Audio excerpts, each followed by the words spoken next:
Kinondoni influencer. Doto Magari. Niambie Mama Chanja mwenyewe tajiri. Nimekuja dukani kukusupportini. Mungu atakujalieni. Kwanza mmefanya fursa kubwa, mmewapa watu ajira. Kweli. Watu walikuwa wanadharau Comredia hawezi kufanya kazi zaidi ya 10 pale.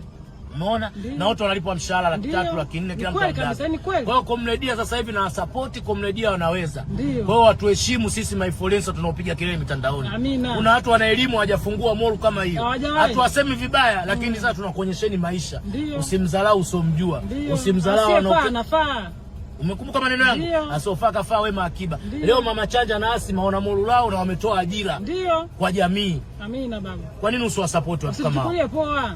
Kwa hiyo muheshimu. Kuna watu wanakomenta wanasema moli gani, moli ndogo hiyo. Achana nao. Moli kubwa wao wanayo. Moli kubwa baba haja yake akiingia chooni ndio moli kubwa. Usimwogope mtu kumjibu, mtu sikaleta shiti. Moli kubwa baba haja yako ukiingia chooni. Moli unajua moli nyewe. Sawa, si yetu ndogo, kubwa haja kubwa yako wewe ukiingia chooni. Ya kwako wewe. Tuheshimiane kwenye biashara. Watu wanapambana, acheni dharau. Kidogo chetu kikubwa chenu. Sawa, kwanza kingi si cha nini?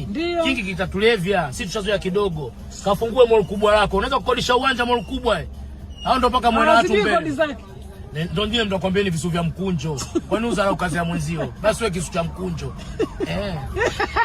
Babu sikumala bwana. I love you. I love you so much.